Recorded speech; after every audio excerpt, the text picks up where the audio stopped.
एक ऐसा पत्थर है जो कि ये बताता है कि कलयुग का अंत कब होगा।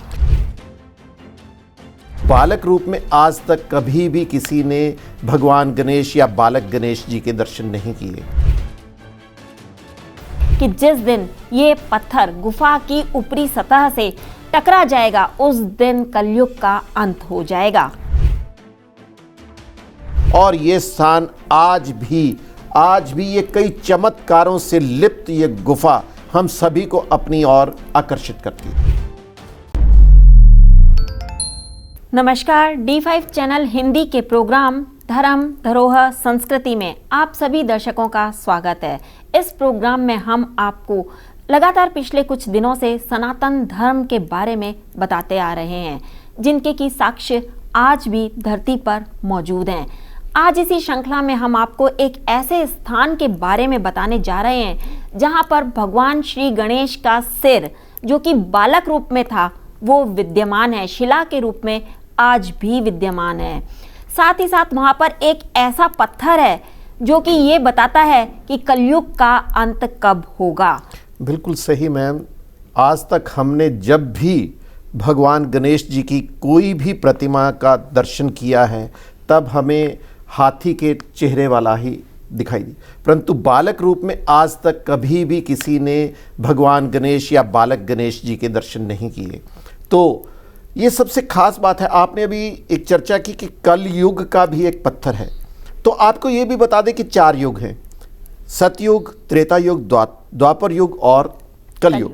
वैसे तो यहाँ पर चारों पत्थर विद्यमान हैं, लेकिन इसमें जो कलयुग वाला पत्थर है उसको देखकर कहा जा सकता है कि इसको देखने पे पता चलता है कि कलयुग का अंत कब होने वाला है। एक चीज और जानकारी सम्मिलित करना चाहूंगा मैम, वो ये कि सतयुग का समय था 17,28,000 वर्ष और त्रेता युग का था 12,96,000 और द्वापर का था 8,64,000।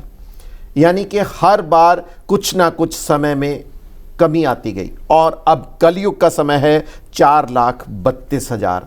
जो आपने अभी बताया कि कलयुग का भी पत्थर वहाँ पर मौजूद है, उसकी खासियत यही है कि वह अपने दिन प्रतिदिन अपने स्थान से ऊपर को उठ रहा है, मतलब कि अपना स्वरूप बदल रहा है। और वो गुफा के अंदर है पत्थर। जब कहते हैं कि जब वो पत्थर पूरा इतना ऊपर हो जाएगा, गुफा के छत को से टच करने लग जाएगा, तो उस वक्त कलयुग का अंत हो जाएगा।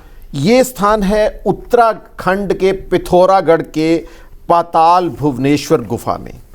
वहाँ पर भगवान गणेश जी का यानी कि उनके बालक स्वरूप का, उनके मुख के वहाँ दर्शन किए जा सकते हैं। सबसे खास बात कि भगवान शिव ने जब अपने ही बेटे के सिर को काटा था तब उन्होंने इस गुफा में बालक गणेश जी के उस मुख को विद्यमान कर दिया था। और ये स्थान आज भी ये कई चमत्कारों से लिप्त ये गुफा हम सभी को अपनी ओर आकर्षित करती है। वैसे तो हम आपको पिछले एपिसोड में बता चुके हैं कि गणेश जी का सिर क्यों काटा गया था, लेकिन एक बार फिर से थोड़ी सी जानकारी शॉर्ट में दे देते हैं।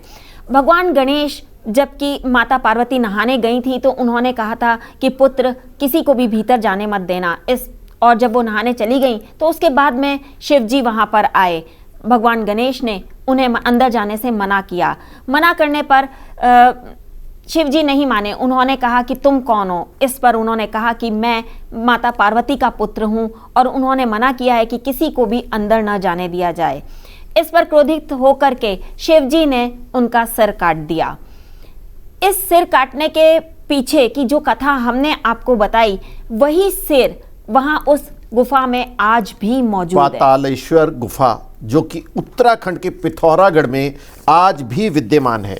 सबसे खास बात है कि इस शिला के ऊपर 108 पंखड़ियों वाला श्वाष्टा चक्र यानी कि दल ब्रह्म कमल सुशोभित है। और इसकी खास बात यह है कि इसको भगवान शिव ने खुद यहाँ पर स्थापित किया था। इस कमल में से निकलने वाले जल की जो बूंदें हैं वो उसके ऊपर बूंद बूंद करके टपक रही हैं और मुख्य बूंद भगवान गणेश जी के मुख पर पड़ती है। ये सबसे खास बात वहाँ पर सभी को रोमांचित करती है। पाताल भुवनेश्वर गुफा में सिर्फ भगवान गणेश के ही दर्शन नहीं होते, वहां पर केदारनाथ, बद्रीनाथ, इन सभी के भी दर्शन होते हैं।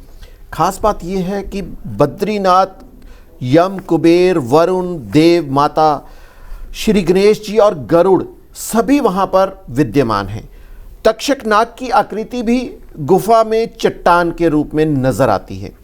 पंचायत के ऊपर बाबा श्री अमरनाथ जी के भी दर्शन होते हैं। इस पत्थर की बड़ी बड़ी जटाएं जो भगवान भोलेनाथ के आकृति को दर्शाती हैं। और सबसे खास बात यह है कि काल भैरव की जीभ के भी यहाँ दर्शन होते हैं। और यह भी माना जाता है कि जो इंसान काल भैरव की इस जीभ से अंदर विचर के जाता है और पूंछ तक पहुंच जाता है तो उसको मोक्ष की प्राप्ति हो जाती है।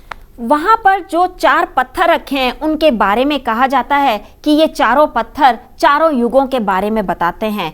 और इसके अलावा जो कलयुग के बारे में पत्थर बताता है उसका स्वरूप दिन प्रतिदिन बदलता जा रहा है। कहा यह भी जाता है कि जिस दिन ये पत्थर गुफा की ऊपरी सतह से टकरा जाएगा उस दिन कलयुग का अंत हो जाएगा। स्कंद पुराण में भी शिव, पाताल, ईश्वर, भुवनेश्वर में की जानकारी सम्मिलित है। यहाँ पर सभी देवी देवता अपना स्तुति करने पहुँचते हैं। त्रेता युग में अयोध्या के सूर्यवंशी राजा ऋतुपर्ण ने एक जंगली हिरण का पीछा करते हुए इस गुफा के दर्शन किए थे।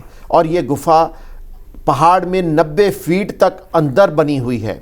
और जब उन्होंने वहाँ पर भगवान भोलेनाथ के अलावा सभी 33 कोटि देवी देवताओं के दर्शन किए तो वे अचंभित हो गए। इतना ही नहीं, यहाँ पर द्वापर काल में जब पांडव यहाँ पर कुछ समय के लिए आए तो वहाँ पर उन्होंने चौपड़ भी खेला था। इतना ही नहीं, कलयुग में जगत गुरु आदि शंकराचार्य ने 822 ईस्वी के आसपास इस गुफा के साक्षात्कार किए थे। वहां पर जगत गुरु शंकराचार्य ने तांबे का शिवलिंग भी स्थापित करवाया। उसके अलावा वहां पर और देवी देवताओं, शेषनाग वगैरह सब की प्रतिमाएं भी मौजूद हैं। इसमें एक हंस की भी प्राकृतिक मूर्ति बनी हुई है। सबसे खास बात है कि अपने आप इस तरह के प्रतिमाओं का बनना सभी के लिए एक रोमांच से अधिक माना जा सकता है, परंतु उस मुख से भी जल की धाराएं अविरल बहती हैं जो दर्शन करने वाले भक्तों के लिए एक उत्साह प्रदान करती है और सभी देवी देवताओं को दर्शन करने में सक्षम भी देती। वहां जाने पर आप इतने भाव विभोर हो जाएंगे कि आपको समय का पता ही नहीं चलेगा। यही गहरी आस्था हमारे सनातन धर्म की एक पहचान है, जहाँ पर हम कुछ ना कुछ हर क्षण दर्शन करते हैं और अपने इष्ट को अपने आसपास विराजमान महसूस भी करते हैं। उम्मीद है आपको जानकारी अच्छी लगी होगी। अगले एपिसोड में हम एक खास रोचक प्रसंग के बारे में अपने दर्शकों के साथ रूबरू होंगे। उसमें ये कि भगवान ब्रह्मा के एक सिर को किसने काटा, यानी कि 4 मुख आज भी विद्यमान हैं माने जाते हैं, परंतु पंचमुख माने गए थे भगवान ब्रह्मा के। अब ये किसने काटा और क्यों काटा, इसके बारे में भी एक रोचक घटना है। तो कल हम इस एपिसोड में आपके साथ फिर रूबरू होंगे। तब तक मुझे प्रदीप शाही को और मुझे वंदना को इजाजत दें। नमस्कार। धन्यवाद।